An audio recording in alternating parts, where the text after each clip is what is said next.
हिंदू धर्म में सदियों पहले जिन देवी देवताओं की पूजा की जाती थी, उन्हीं देवताओं की पूजा आज भी की जाती है। इसीलिए तो पूरी दुनिया में कई सारे देवी देवताओं की मूर्तियां अक्सर खुदाई में मिल ही जाती है। लेकिन क्या आप एक ऐसी देवी के बारे में जानते हैं जिसकी एक समय में काफी श्रद्धा भाव से पूजा की जाती थी, लेकिन उस देवी का मंदिर आज के समय में आपको कहीं पर भी देखने को नहीं मिलेगा। आज लोग उस देवी से डरते हैं, और तो और आज उस देवी की तरफ देखना, उसके दर्शन करना भी अशुभ माना जाता है। मैं यकीन के साथ कह सकता हूं कि आप में से ज्यादातर लोगों को इस देवी के बारे में पता नहीं होगा।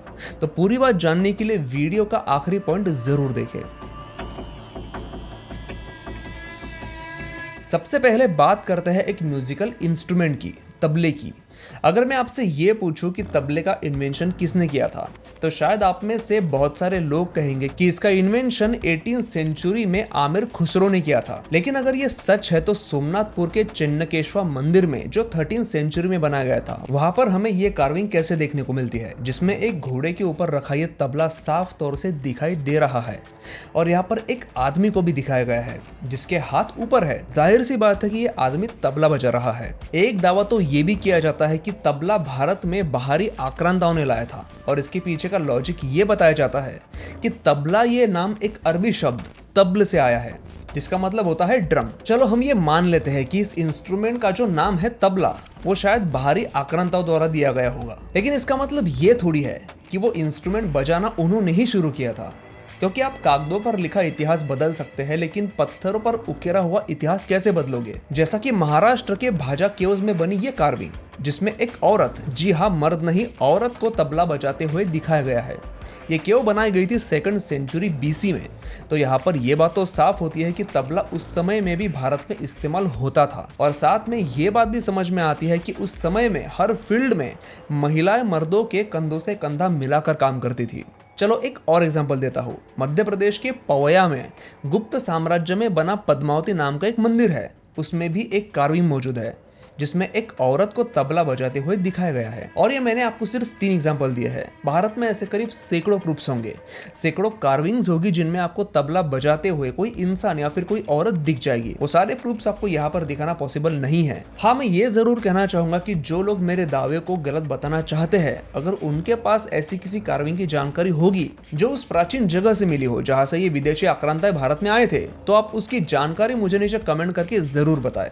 और जो लोग मेरे दावे से सहमत है, वो प्लीज वीडियो को लाइक जरूर करिए ताकि मुझे पता चले। इस पॉइंट में भी मैं आपको एक और शॉकिंग इन्वेंशन के बारे में बताने वाला हूँ, जो इन्वेंट तो भारत में हुआ था, लेकिन उसका क्रेडिट भी वेस्टर्न लोग ही ले गए। ऐसे राइडिंग बूट्स आपने कई सारे वेस्टर्न लोगों को पहने हुए देखा ही होगा, और ऐसा माना जाता है कि ऐसे राइडिंग बूट्स के इस्तेमाल की शुरुआत 18वीं सेंचुरी में वेस्टर्न कंट्रीज में हुई थी। लेकिन भारत के गुजरात में मौजूद रानी की वाव में बनी इस कार्विंग को देखिए। ये मूर्ति है भगवान विष्णु के कल्कि अवतार की। अब जरा उनके पैरों पर नजर डालिए। हम देख सकते हैं कि घोड़े पर बैठे भगवान कल्कि को राइडिंग बूट्स पहने हुए दिखाया गया है। अब इस रानी की वाव का निर्माण हुआ था 11वीं सदी में, मतलब आज से करीब 1000 साल पहले। अब इस पर मैं और ज्यादा क्या ही बोलूं। और ऐसा नहीं है कि ये किसी कागज पर लिखा हुआ इतिहास है जो कभी भी फाड़ा जा सकता है, कभी बदला भी जा सकता है। यहाँ पर बात हो रही है पत्थर को तराश कर बनाई हुई मूर्ति की। और हैरानी तो इस बात की है कि इस बारे में कहीं पर भी कभी भी बात नहीं की जाती, और तो और ऐसी चीजों के बारे में कभी भी प्राउडली क्यों नहीं बताया जाता। आपके पास इस सवाल का जवाब होगा तो प्लीज मुझे कमेंट करके जरूर बताइए। जिस देवी के बारे में मैंने आपको स्टार्टिंग में बताया था कि जिसकी पूजा करना ही लोगों ने बंद कर दिया, उस देवी का नाम है ज्येष्ठा देवी। अब ये ज्येष्ठा देवी है कौन?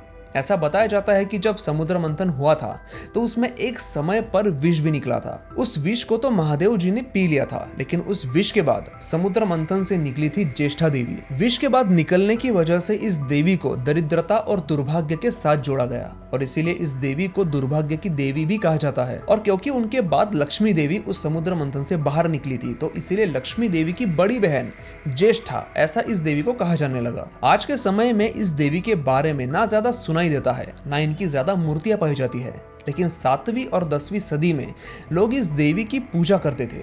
उस समय के कई सारे मंदिरों में भी इस देवी की मूर्तियां बनाई गई थी। यहाँ तक कि चोल साम्राज्य में बाकी सारे मुख्य देवताओं के साथ इस ज्येष्ठा देवी की पूजा भी की जाती थी और उस समय इस देवी के अलग से मंदिर भी बनाए जाते थे। लेकिन 11वीं सदी के आते आते लोगों को ऐसा लगने लगा कि इस देवी की पूजा करने की वजह से उनके लाइफ में काफी प्रॉब्लम्स आना शुरू हुए हैं और धीरे धीरे लोगों ने इस देवी की पूजा करना बंद कर दिया। यहाँ तक कि मंदिरों से और गांवों से इस देवी की मूर्तियां भी हटाई गई और उस समय जो भी नए मंदिर बने उन मंदिरों में भी इस देवी की मूर्ति या तो नहीं होती थी या फिर उसे किसी कोने में जगह दी जाने लगी जहाँ पर आसानी से किसी की नजर ना पड़े। इसीलिए आज के समय में इस देवी की मूर्तियां मंदिरों में कम और म्यूजियम में ज्यादा दिखाई देती है। इस देवी की मूर्ति को अगर हम देखें तो ज्येष्ठा देवी को काफी मोटा दिखाया गया है और कुछ कार्विंग्स में तो उन्हें सोते हुए भी दिखाया गया है।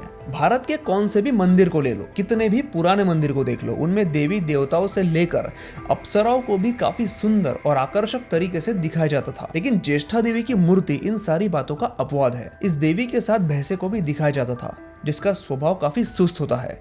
कुछ कार्विंग्स में इस देवी के साथ में झाड़ू और कौवा भी दिखाया गया है। ये दोनों चीजें गंदगी से जुड़ी होती है। अब ये सारा रिसर्च करते हुए मैं इस कंक्लूजन पर पहुंचा हूं कि इस देवी का शरीर और इससे जुड़ी बाकी सारी चीजें किसी सिंबोलिज्म के तरीके से दिखाई गई होंगी, क्योंकि भारत के मंदिरों में गर्भगृह के बाहर दीवारों पर बनी जो भी कार्विंग्स होती थी उनका एक मेन पर्पस यही होता था कि वो मंदिर में आने वाले लोगों को और छोटे बच्चों को कुछ सिखा सके, कुछ जरूरी इंफॉर्मेशन दे सके। तो उस देवी को उस समय पूजने का, उसको मंदिर की दीवारों पर बनाने का एक कारण ये भी हो सकता है कि लोगों को ये सीख दी जा सके कि अगर आप साफ सफाई नहीं रखोगे, कूड़ा कचरा साफ नहीं करोगे तो आपके घर में दरिद्रता यानी निगेटिविटी आ सकती है। साथ में अगर आप अपनी सेहत का ध्यान नहीं रखोगे, कसरत नहीं करोगे तो आपका शरीर इस देवी जैसा बन सकता है। अब ये मेरी राय है, आपकी राय मुझसे अलग भी हो सकती है।